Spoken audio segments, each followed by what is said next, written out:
Just last year, I visited Victoria's Alpine National Park for the very first time. And let me tell you, it is truly stunning country, filled with mountain ranges, hikes, and beautiful snow bums, much like the ones you can currently see behind me. It allowed me to experience my first Aussie snow season, and whilst it was absolutely freezing, my biggest takeaway from it was, my goodness, this country is beautiful. I have to pop it on my own bucket list to get back here and explore it further for myself. Now it is summer here, so that is exactly what I have returned finally to do.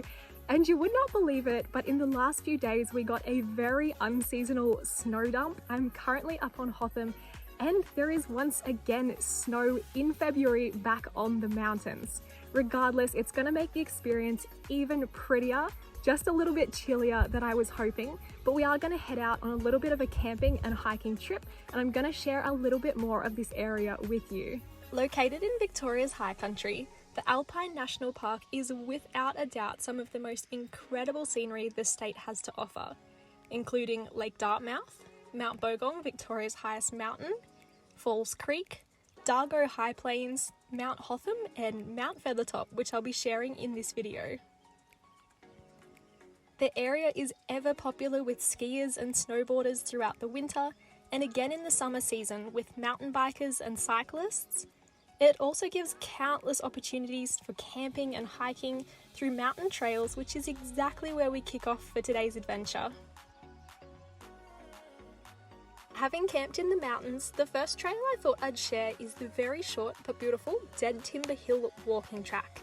From both frost and fire, I'm sure you can see where it gets its name.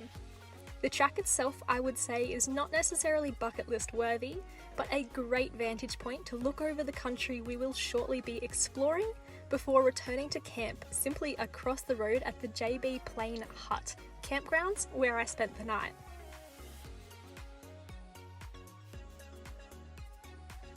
The hut offers walks, camping, and stunning views, this time from the other side of the ridge, but right over the clouds and into the mountains.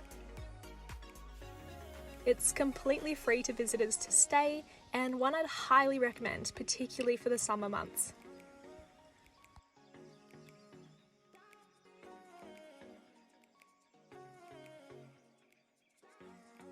From here, however, I really wanted to jump off the main roads and jump deeper into the mountain ranges to explore the area further.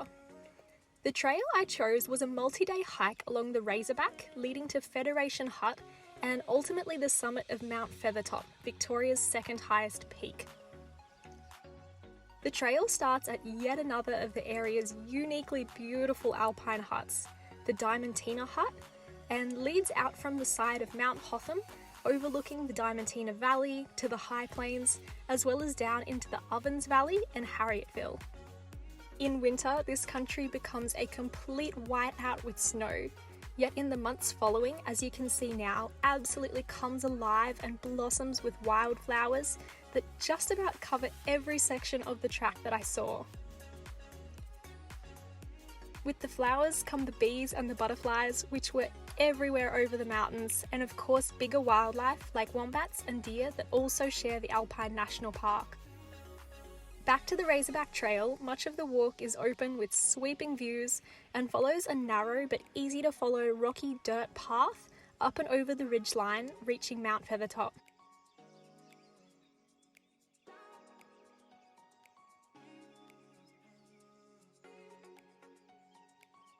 The summit, if you would prefer not pack your gear in, is alternatively quite easily accessible via a 22-kilometre full-day return hiking trip. Personally, however, I thought this was a perfect opportunity for an overnight hike with unreal sunset and sunrise views that you just couldn't make without staying around the summit. For those considering walking themselves, I'd also like to say I was very impressed with the walk, being certainly one of the most scenic I've seen in a long time. The views certainly outweighed the effort put in to reach them, and with such an accessible trail, I'd be happy to recommend this as a very beginner-friendly walk for anyone possibly looking to get out in the high country and begin overnight hiking.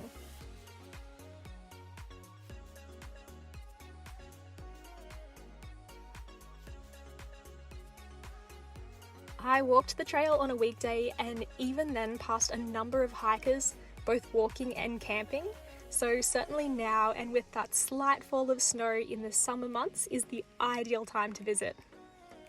Around 9.5 kilometres you'll reach the fork to either Federation Hut Campground for hikers and campers or Mount Feathertop Summit. For myself, I proceeded back down the spur to the campgrounds, which just gives hikers the opportunity to leave their packs and take in the views of the Federation Campground itself and Federation Hut.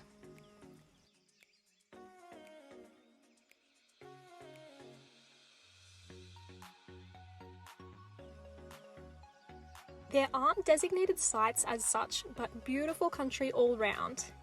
There is untreated rainwater available most of the time from a tank on site, and camping inside the hut is not allowed aside from emergency weather conditions, so you will need to carry a tent in with you. I actually broke one of my tent poles this trip while setting up, which was a little disappointing given I have a fair few more trips planned for it, but nothing a little tape can't at least temporarily fix on the go.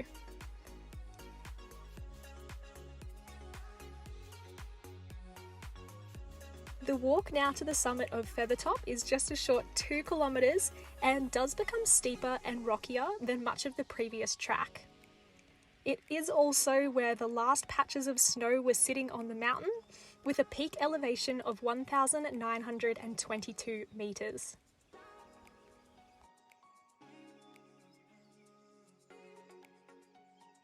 Despite camping and checking the weather purely to be out for the sunset, I was a little concerned by the huge grey clouds rolling in when you keep in mind how changeable the weather can be, quickly going between sunny days and sub-zero nights, or even bringing in summer snowstorms, as you can see by the little patches left.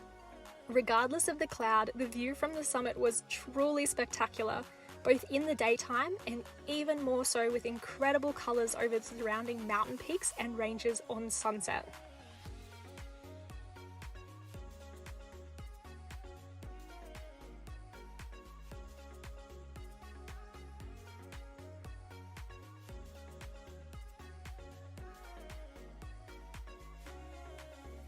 Myself and 4 other guys waited out the sunset this night, one telling me he had previously visited and it was cold, snowy, rainy and miserable.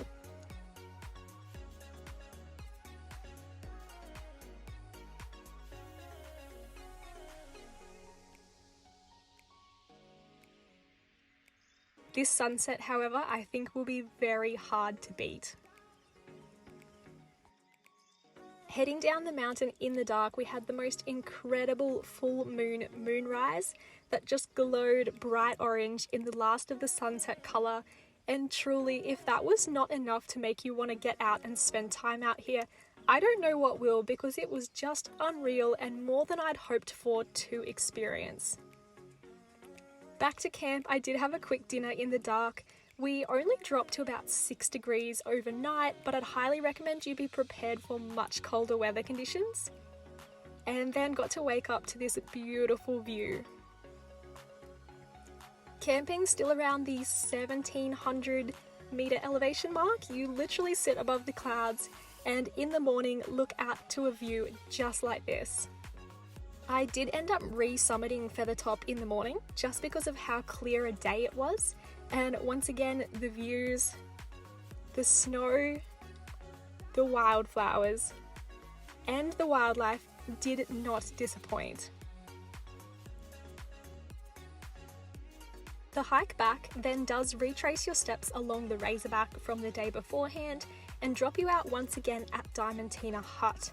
For me, walking back and forth between the campground, I think this would have totaled around the 25 kilometre mark, but was really nice to be split over the 2 days. Then, just quickly, as a not so pretty view, my feet were absolutely blistered after this, but without a question, I would absolutely do this track again. The final location then that I thought I would quickly share is the Blowhard Hut, yet another appropriately named emergency alpine hut sitting down from the summit of Hotham. It is an awesome old building and particularly special to me as it holds some of my first snow camping trip memories from around this time last year. One final sunset to wrap up my time in Alpine National Park, and just like that, we've come to the end of week 6 for this year's bucket list trips and adventures. Without a doubt, I'll be back and can't wait to spend more time enjoying this park in future, but for now, I hope you enjoyed this incredible countryside with me, and I look forward to sharing my next adventure soon.